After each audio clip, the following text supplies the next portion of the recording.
I'll never forget the morning I walked out to check my pastures and saw splintered wood scattered like matchsticks across the dirt. My ranch fence, something I'd spent weeks building with my own hands, wasn't just broken, it was destroyed. And the hoofprints trailing off into the horizon told me exactly what it meant my herd had been let loose. At first I thought it was some wild accident, maybe a storm, but the truth was uglier. This wasn't nature's doing, it was sabotage. And the culprit?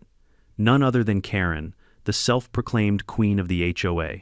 Clipboard in hand, always barking orders, always convinced she owned the whole county. She thought tearing down my fence would show me who was in charge. Instead, it lit a fuse I couldn't put out. Because if she wanted to test how far I'd go to protect what's mine, she was about to learn that a man with 200 bison at his back doesn't scare easy. Before I dive in, tell me in the comments where you're watching from and what time it is right now. Life on a ranch has its own rhythm. The mornings start before the sun comes up, with the sound of cattle shifting in the corrals and the creak of the barn doors as I push them open. The air is crisp-laced with the smell of dew settling on hay, and for a moment the world feels steady, predictable. That's the life I've built here, discipline, work, and a little peace carved out far from the noise of town. My ranch sits on several hundred acres of rolling pasture, with a line of mountains cutting across the horizon. The fence, tall and sturdy, runs the perimeter like a loyal guard dog. It's not just wood and wire, it's a symbol of boundary, of ownership, of sweat, soaked afternoons with hammer and post driver in hand. Every plank, every nail is a piece of me. That fence doesn't just keep my herd safe, it tells the world this land is mine, earned fair and square. And yet, as solid as my fence was, it wasn't enough to stop the HOA from sniffing around. The Homeowners Association technically governs the suburban-style developments a mile or so down the road. Shiny cul-de-sacs, copy-paste houses, and lawns clipped like golf greens, that's their territory. My ranch. It predates the subdivision. My deed reaches back generations, long before an HOA ever dreamed of existing out here. But that hasn't stopped them from trying to rope me into their little empire. Karen, the queen bee herself, is always the first to remind me of it. Picture a woman in her late 40s with hair dyed, a shade too blonde for nature, always wearing a visor no matter the season, and of course that ever-present clipboard.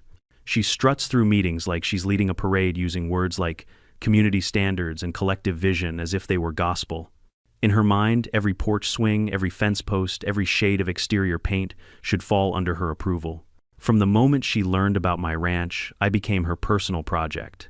She'd drive her Lexus past my gate at least twice a week, slowing down enough to take notes like a code enforcement officer. Once she even stopped to snap pictures of my barn, muttering something about zoning violations. When I asked her what she thought she was doing, she had the nerve to tell me, "This property needs to be part of the association. Otherwise, it's just unsightly." Unsightly. That was her word for my land, my animals, my livelihood. At first I brushed it off. I figured people like her feed on attention, and the less I gave her, the faster she'd lose interest.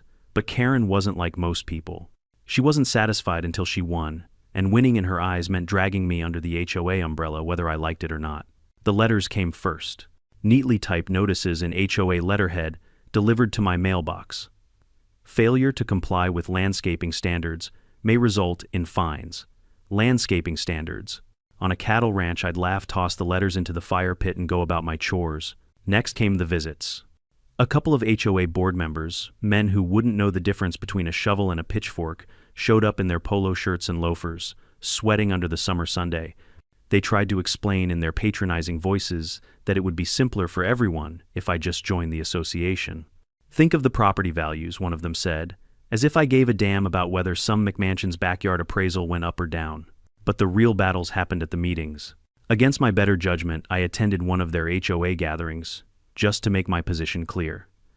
I walked into the clubhouse they called their community center, with its fake stone fireplace and rows of folding chairs. Karen stood at the front like a dictator, addressing her subjects, flipping through her notes as though she were unveiling a master plan. When it was my turn to speak, I told them calmly, "This ranch is not part of your HOA. It never was, and it never will be. My land, my rules." The room stirred with whispers, some sympathetic, others hostile. But Karen's smile didn't falter. She adjusted her visor, tapped her clipboard, and said, "We'll see about that." From then on, it was war by 1,000 cuts. More letters, more so-called violations. Fines I never paid, threats I never heeded. She even filed a bogus complaint with the county claiming my livestock were a public nuisance. The sheriff came out, shook his head, and apologized for wasting my time. But Karen wasn't discouraged. If anything, the failed attempts only made her more determined. I still remember the day she cornered me outside my feed store. She leaned against her Lexus, arms crossed, and told me with that fake sweet smile, "You're either with the community or you're against it. And trust me, you don't want to be against it." That's when I realized Karen wasn't just a nuisance. She was dangerous. And though I kept my cool, I held back for weeks. I felt the storm building. Because when someone like Karen keeps poking at the fence long enough, sooner or later something is bound to break. It started with small annoyances, the kind you could almost laugh off if you didn't know who was behind them. One morning, I found a notice of violation pinned to my gate with a tack. The HOA seal was stamped across the top, bold as brass, and below it, "Failure to maintain uniform fence color." Fence color. As if anyone in their right mind expected a working ranch fence, mud-smeared, sun-bleached, hammered together by sweat, to look like the white picket ornaments lining their suburban cul-de-sacs. I crumpled the notice and tossed it into the dirt. But that wasn't the end of it. Soon after, I came home to find a pile of gravel dumped across the road leading up to my ranch. Not much, just enough to scrape the undercarriage of my truck if I wasn't careful. When I called the county to complain, they told me it wasn't county property, it was common access road overseen by the HOA.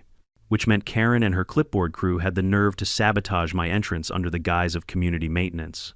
Then came the lawsuit threat.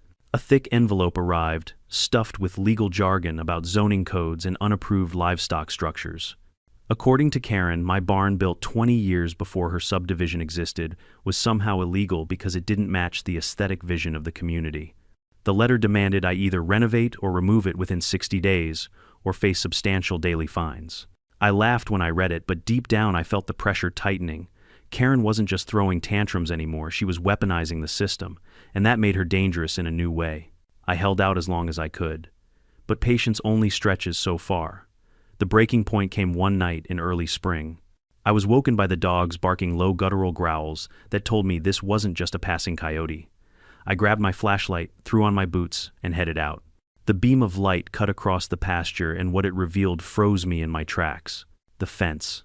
My fence. It wasn't just broken in a spot or two, it was gutted. Entire sections lay flat, sawn clean at the posts, timber scattered like bones. And beyond it, the silhouettes of my herd stretched into the darkness, hooves thudding against the earth as they scattered across open ground. I rushed forward, running my hand across the fresh cuts. The edges were sharp splinters catching against my skin.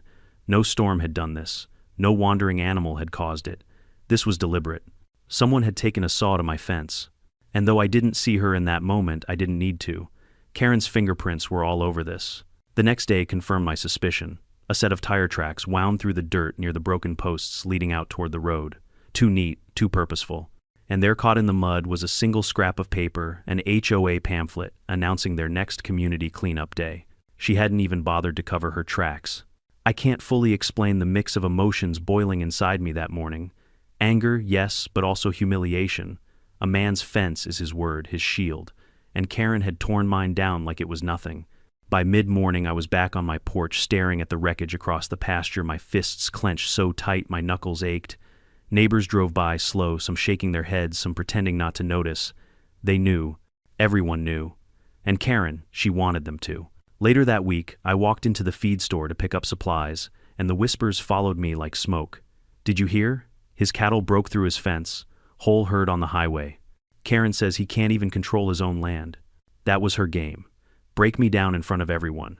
Show them that the so-called independent rancher wasn't in control at all. Turn my dignity into a punchline. Well, if humiliation was her weapon, she'd underestimated me.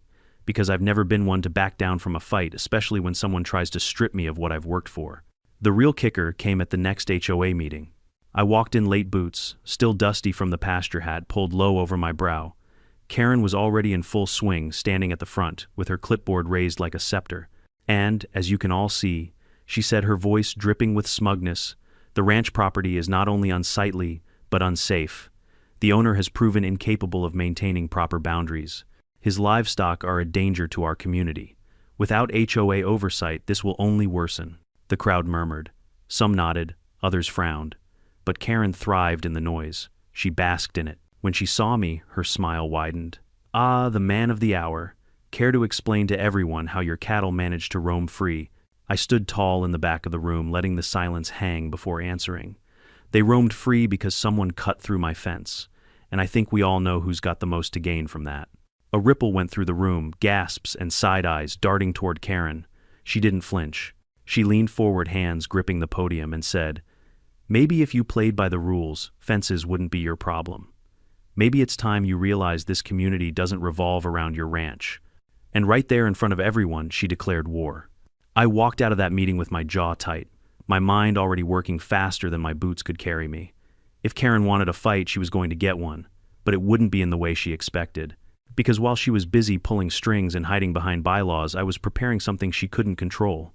Something raw, something wild, something that would remind her that out here in the open land I still held the upper hand.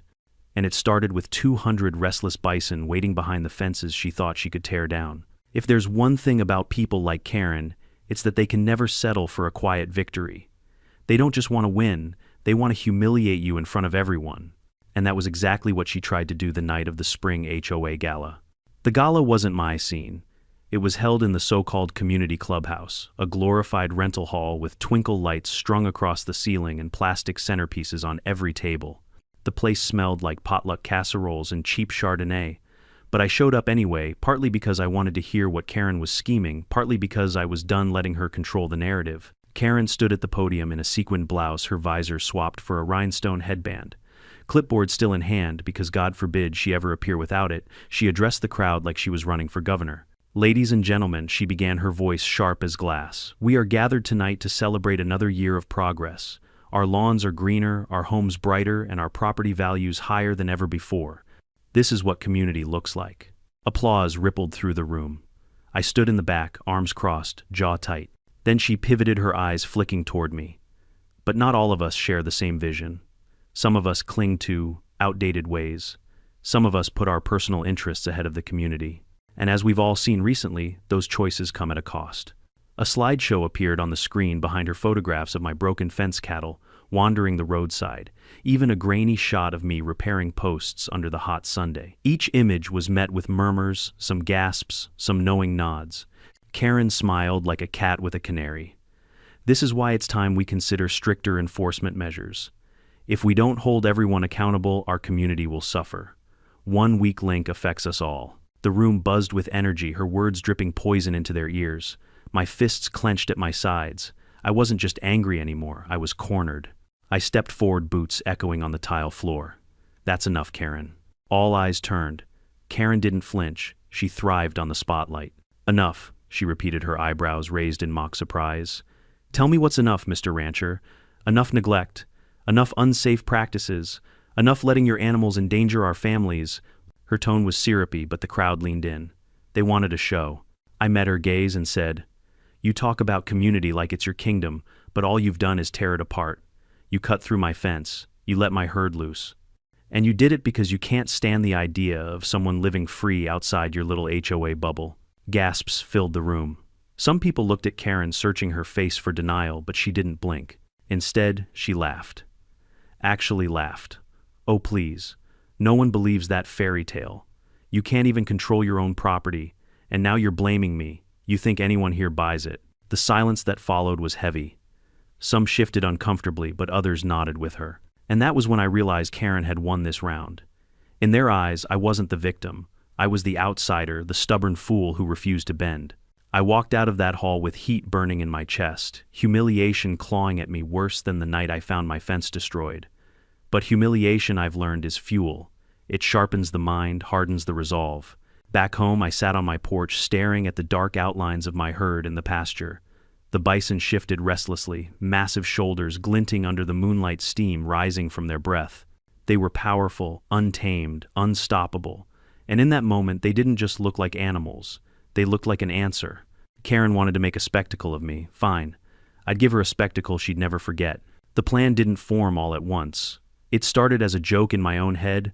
What if the bison stormed her precious HOA office? But the more I thought about it, the more it made sense. They'd tried to weaponize bylaws and paper notices against me. I'd weaponized the one thing they couldn't control: nature itself. Over the following days, I watched the herd closer than ever. I knew their movements, their moods. I knew how they clustered near the gates in the evenings, how they surged as one when startled, how even the ground seemed to quake beneath their weight. And I began to picture it clearly, 200 bison charging through the manicured lawns, their office windows rattling as the walls shook, Karen's precious clipboard flying from her hands as the wild came crashing through her bubble. The thought made me grin for the first time in weeks. But this wasn't just about revenge, it was about balance. Karen had upset the natural order, cutting down fences, shaming me in public, bending the law for her ego. My answer had to restore that balance. The breaking point wasn't the fence. It wasn't the gravel or the lawsuits, or even the slideshow of my humiliation. The true breaking point was that moment I realized Karen would never stop, not until I reminded her that this land didn't bow to HOA decrees. And I wasn't just going to remind her. I was going to carve it into her memory with hooves, horns, and dust that no clipboard could erase. So I sharpened my resolve, mapped the paths, and waited. Because when the day came, when Karen and her counsel gathered in their office to pat themselves on the back, I'd be ready. And this time it wouldn't be me walking out with humiliation. It would be Karen. Some plans are born out of spreadsheets, careful calculations, and tidy timelines. Mine was born out of rage, humiliation, and a twisted sense of poetic justice. I didn't sit down at a desk to draft it. No, I sat on the fence post at dusk watching the herd shift across the pasture, 200 bison snorting and pawing at the ground, their hulking bodies blotting out the horizon. The sound of them moving together was like distant thunder rolling in waves. That was when the idea stopped being a joke in my head and started becoming real. I had lived with these animals long enough to understand their rhythm. Bison aren't like cattle. They're heavier, meaner, faster. They don't forgive easily, and when they run, they don't stop for fences or cars or flimsy office walls. They are quite literally the definition of unstoppable force. And if Karen wanted to test what I had left in me, then I was ready to show her that some forces cannot be tamed, not by laws, not by clipboards, and certainly not by HOA bylaws scribbled in ink. The first step was reconnaissance. I drove past the HOA office a few times under the pretense of errands, taking in the layout. The building was a single-story prefab structure, painted beige to look professional. A wide parking lot wrapped around it, lined with neatly trimmed hedges, and a sign that read, HOA Headquarters, Building Our Future Together. The irony made me laugh every time. Behind the office stretched a patch of open ground sloping gently toward the road. If a gate happened to swing open at the right time, a herd could move down that slope like water through a channel straight into their office. Next came timing. Karen loved her meetings. She insisted on gathering the entire HOA board once a month, usually around 7 o'clock on a Thursday evening. Everyone knew about them, residents dreaded them, but Karen strutted like a queen presiding over court. That meant the board, the office staff, and Karen herself would all be gathered in one place, perfectly packaged for what I had in mind. Preparation became a ritual. I checked the herd's pathways, reinforced certain gates, and oiled the hinges so they'd swing smoothly when I needed them to. I even spread a little extra feed closer to the gate in the days leading up to it, conditioning the bison to linger nearby. They were restless by nature, but a little incentive never hurt. Meanwhile, I played my part as the beaten rancher. I kept my head down at the feed store, nodded politely when neighbors whispered, and let Karen believe she had me cornered. She even sent me another notice, this time citing excessive noise from livestock, and I smiled when I read it. She had no idea what kind of noise was coming her way. But even as the plan sharpened in my mind, I couldn't ignore the risk. Bison aren't toys. Once they get moving, they're chaos on hooves. People could get hurt. Property would certainly get wrecked. The thought nagged at me late at night, the flicker of doubt whispering that maybe I'd go too far. Then I remembered the broken fence, the shredded wood under my hands, the laughter in Karen's voice when she mocked me in front of the community, the slideshow of my humiliation. And that doubt hardened into steel. She wanted to push me until I broke, so I decided to break her instead. I rehearsed it in my head, the board mid-meeting, Karen droning about community standards when suddenly the ground begins to tremble. The lights flicker. Someone peers out the window, their face draining of color as the first bison charges across the lot. Then another, then 200. Papers flying, chairs crashing, Karen's rhinestone headband toppling as she scrambles for the door. The image was so vivid, so delicious, it kept me warm through sleepless nights. The days leading up to it felt electric. The herd picked up on my energy. They snorted more, pawed harder muscles, rippling under thick hides as if they knew something big was coming. I swear, sometimes I caught their dark eyes glinting at me, like they were in on the plan. Finally, Thursday arrived. The sun dipped low, painting the sky in streaks of orange and purple, and I sat on my porch sipping coffee that tasted more like adrenaline than caffeine. Across the field, the herd clustered by the gate, restless, as if waiting for my signal. I grabbed my jacket, dusted off my boots, and walked down to the fence line. The hinges gleamed in the fading light, the latch loose enough to release with one tug. From the distance came the faint sound of cars pulling into the HOA lot, doors slamming, voices chattering. I imagined Karen's laugh carrying across the air, sharp and smug. I leaned on the post, took a deep breath, and whispered to the herd, "Tonight we show them what community really looks like." Because if Karen believed she could control me by tearing down my fence, then she was about to learn that fences weren't the only things I could open. And once this flood of bison poured through, there'd be no HOA rule, no fine, no smug little meeting that could stand against it. The plan was simple, wild, and dangerous. But it was mine, and it was time to set it in motion. The night air was cool, carrying the faint smell of cut grass and exhaust from the HOA parking lot. Their Thursday meeting had begun. From where I stood near the gate, I could see the office lights glowing across the field, a pale yellow rectangle against the dark. Voices carried faintly through the evening, laughter, chatter, Karen's shrill tones slicing above the rest. I rested one hand on the latch. Behind me, 200 bison shifted, hooves pounding dirt in restless rhythm. The ground trembled beneath my boots, as if the earth itself waited for my decision. Their breath steamed in thick clouds, and the occasional grunt rumbled like distant thunder. I whispered, "All right, boys, showtime." With a sharp tug, the latch clanged free. The gate swung wide. For half a second, nothing happened. Then the herd surged. The sound was indescribable, like 100 drums pounding in unison, growing louder with every second. Dust exploded into the air, swirling around me as the bison thundered past shoulders, colliding horns gleaming in the moonlight. My chest shook with the force of it. I followed at a distance, jogging up the ridge as the herd poured down the slope toward the HOA office. The asphalt of the parking lot cracked beneath their weight cars, rocking violently as they brushed past. Headlights flicked on alarms, blaring a cacophony mixing with the roar of the herd. Inside the meeting screeched to a halt. Through the glass windows I saw them, Karen at the podium, mouth open, mid-sentence, board members frozen with papers in their hands. Then someone screamed. Chairs toppled as people scrambled, eyes wide with panic. Karen dropped her clipboard, her arms flailing as she tried to herd people toward the exits. But the exits were useless. The bison were already circling the lot, massive shadows crashing against the manicured hedges, snorting, stamping, turning the neat landscaping into rubble. The HOA's precious flower beds flattened under hooves. Their proud little community pride banner snapped in two. The herd pressed closer, some ramming against the office's flimsy walls. Glass shattered as a horned head burst through a window, scattering shards across the floor. People screamed louder, ducking beneath tables, scrambling for cover. And then came Karen's scream. She darted toward the back exit, rhinestone headband flashing under the fluorescent lights. But two bison barreled across her path, forcing her to skid to a halt. She stumbled backward, heels snapping, and tumbled into a potted plant. The queen of the HOA was reduced to crawling on her knees, clawing at the floor tiles while chaos reigned around her. I stood at the edge of the lot, arms crossed, watching the spectacle unfold. For weeks, she had paraded my humiliation, mocked my fence, treated me like dirt. Now her perfect office was a war zone of dust and destruction, courtesy of the very force she tried to control. Board members tried to escape through windows, squeezing past shattered frames, ties and blouses torn in the scramble. Someone tripped and was hauled up by another, both sprinting for their cars, only to find the herd had boxed them in. The lot was a swirling sea of hooves and horns, dust thick enough to sting the eyes. Karen's voice shrieked above the rest. "Call the police. Someone call animal control." Phones lit up in trembling hands, but signals failed. Too much chaos, too much noise. Even if they got through, what were the cops going to do? Write a citation to a bison. One particularly massive bull stopped in front of the entrance, snorting as he stomped the pavement. His bulk blocked the doorway like a wall of muscle. People cowered behind the reception desk, clutching one another, while the bull's breath fogged against the glass.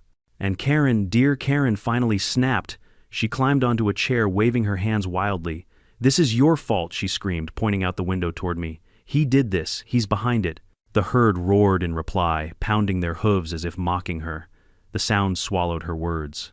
I raised my hand in a mock salute, smiling just enough for her to see. For the first time, Karen's confidence cracked. Her eyes widened, lips trembling as the realization sank in she wasn't in control. Not tonight. The chaos stretched on 10 minutes that felt like an eternity. Bison crashed through hedges, toppled light poles, and scraped the walls with their horns. The once pristine HOA headquarters looked like a battlefield. Eventually, as if deciding their point had been made, the herd began to scatter.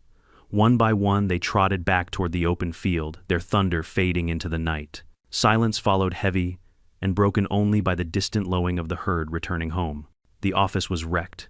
Windows shattered, doors hanging crooked, the parking lot torn to shreds. Inside papers littered the floor like snow chairs overturned, the projector lying in pieces. And in the middle of it all stood Karen, her hair wild, her blouse stained with dust, clutching the broken remains of her clipboard. I didn't need to say a word. The message had been delivered, carved into every shattered window and every footprint in the dirt. As I turned to head back toward my ranch, I heard one of the board members whisper, "He wasn't kidding. You don't mess with him." For the first time in weeks, I felt the weight lift from my shoulders. I had taken back control, not with paperwork, not with arguments, but with the one thing they couldn't outvote: raw, undeniable power. And as I looked back one last time, watching Karen slump into a chair defeated, I knew this was only the beginning of her downfall. The morning after the stampede, the town buzzed like a hornet's nest. News spread fast out here, faster than fire on dry grass. By sunrise, half the county had heard about the Bison attack at the HOA office. By noon, reporters from the local station were circling like vultures, cameras trained on shattered windows and trampled flower beds. Karen tried to control the story, of course. She stood in front of the cameras, hair still frazzled, holding what was left of her clipboard like a shield. Her voice cracked as she painted herself and the HOA as innocent victims of a reckless rancher who refuses to follow community standards. "This man endangered lives," she barked, jabbing a finger toward the camera. "He unleashed 200 wild beasts on hard-working families. He should be arrested." But the reporters weren't nodding the way she expected. One asked Mrs. Holloway, "Isn't it true? Your association has no jurisdiction over his property." Another chimed in, "We've heard allegations that the ranch fence was cut prior to the incident. Can you comment on that?" Karen stammered, lips twitching as her polished speech cracked apart. For once, her words weren't gospel, they were just noise. Meanwhile, I kept my distance. I didn't parade myself in front of the cameras, didn't need to. My neighbors were doing the talking for me. At the feed store, Old Man Jenkins leaned on the counter and told anyone who'd listen. That rancher's fence was fine till someone cut it. I seen the saw marks myself. Others chimed in with their own stories, seeing HOA trucks parked near my property at odd hours, hearing Karen rant about teaching him a lesson. Piece by piece, the truth leaked out, and every leak corroded Karen's reputation.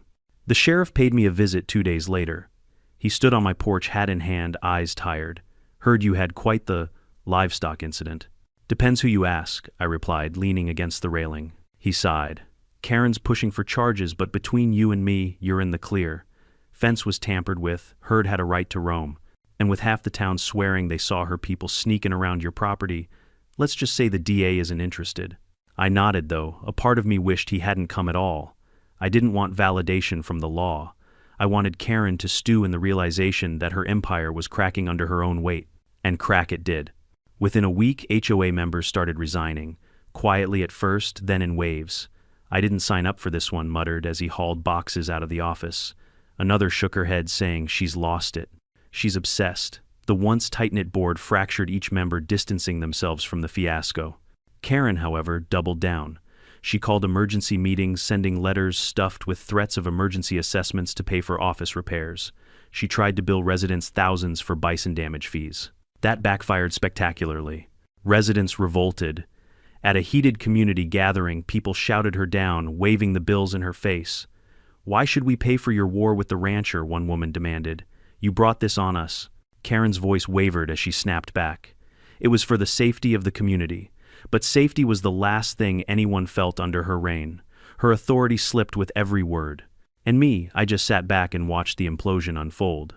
From my porch, I could see cars streaming in and out of the subdivision, angry homeowners carrying petitions, lawyers' vans pulling up to the office. I didn't need to lift a finger. Karen was destroying herself, undone by the very obsession that had fueled her. But she wasn't finished, not yet. One evening, as the sun sank behind the hills, Karen stormed up my driveway. Dust clung to her heels and her visor was back on, as if clinging to the symbol of her power might restore it. "You think this is over," she hissed, standing at the base of my porch. "You think you've won. You've humiliated me, but I'll rebuild. The HOA will rebuild. And when we do, you'll regret the day you crossed me." I looked down at her, calm as stone. "Karen, you already crossed me when you tore down my fence. Everything since then, that's just you reaping what you sowed." Her lips trembled, but she had no comeback. She spun on her heel and stomped away, but I saw it in her shoulders, the slump of defeat, the weight of cracks forming in her empire. The following week, the county announced an investigation, not into me, but into the HOA. Misuse of funds, intimidation tactics, even tampering with private property. Karen's name topped every document.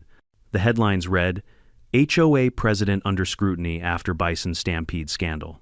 Her fall from grace wasn't sudden, it was a slow collapse. One meeting, one resignation, one angry neighbor at a time, and with each collapse, I felt lighter. For the first time in months, I could walk my pasture without looking over my shoulder.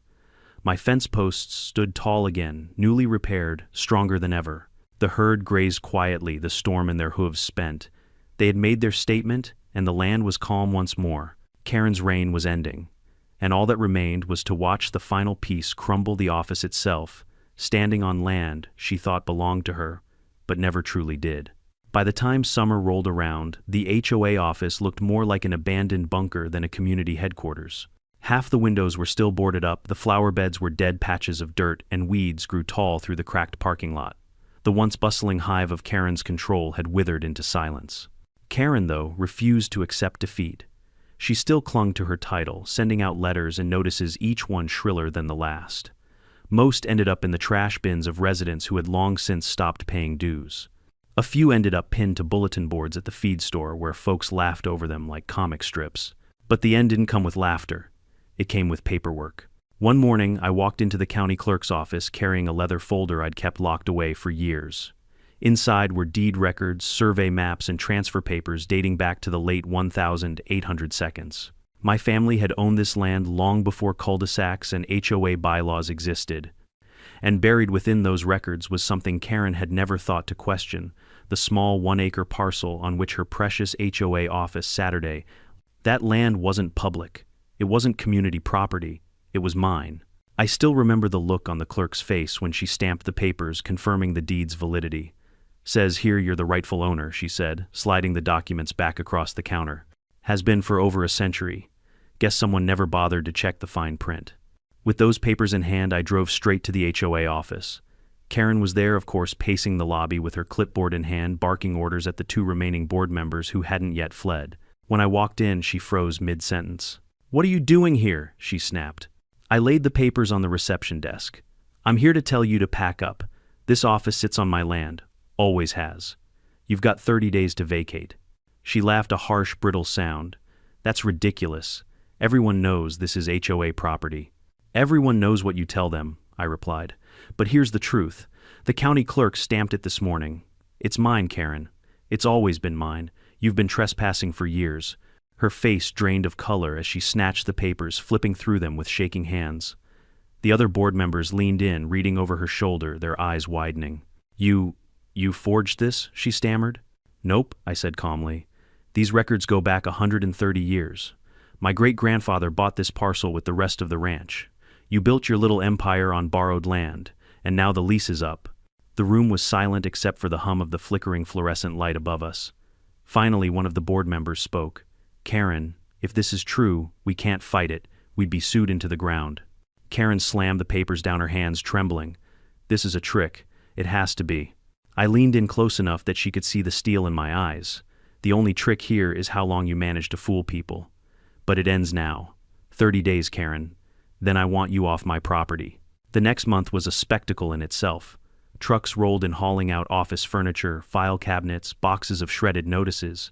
Former board members avoided eye contact as they carried out years of Karen's authority reduced to junk in cardboard boxes. Residents gathered to watch, some cheering, some shaking their heads. And Karen, she fought every inch of the way. She begged, pleaded, threatened lawsuits, even tried to rally the few loyalists she had left. But no one stood beside her anymore. She was a queen without a crown, shouting orders to an army that no longer existed. On the final day, I walked up to the office one last time. Karen stood in the doorway, visor tilted, low clipboard clutched to her chest like a lifeline. Her eyes burned with hatred, but behind it I saw fear. "You'll regret this," she hissed. "You've destroyed everything." "No, Karen," I said, my voice steady. "You destroyed yourself. I just showed everyone the truth." She glared at me for a long moment, then turned and walked away, her heels clicking against the cracked pavement until the sound faded into silence. I watched her go, the weight of months of battle lifting from my shoulders. The herd grazed peacefully back at the ranch, the fences standing strong once more. The land was quiet, the way it was always meant to be. The office sat empty, a hollow shell of Karen's ambition. I considered tearing it down, but in the end I left it standing as a reminder. A monument to what happens when arrogance collides with truth. For the first time in a long while I felt at peace. Because Karen had learned the lesson she never wanted to face out here in the wide open land. You don't win by clipboards and bylaws. You win by grit, by patience, and by knowing when to unleash the storm. And I'd unleashed mine with 200 bison and a deed older than her entire subdivision. Looking back, I realized this fight was never just about fences, bison, or bylaws. It was about standing firm when someone tries to strip you of what's yours. Karen believed power came from titles, meetings, and fear. But real strength comes from patience, resilience, and the courage to defend your ground when others try to take it. Life has a way of testing us through people like her, those who think control is the same as respect. But respect can't be demanded with clipboards or threats. It's earned quietly through grit and the choices we make when we're pushed to the breaking point. I don't regret unleashing the herd. Not because of the chaos it caused, but because of what it symbolized. A reminder that nature, truth, and determination are bigger than any HOA rulebook. Sometimes the only way to be heard is to let your actions speak louder than their words. So here's my lesson to you: never let anyone convince you that you're powerless. Whether it's a neighbor, a boss, or even an entire system, remember that you carry more strength than you realize. Stand tall, even if you stand alone. Now I'd love to hear from you. Drop a comment below, tell me where you're watching from, and if you've ever had your own Karen moment. And don't forget to hit that subscribe button because, trust me, this isn't the last HOA story you'll want to hear.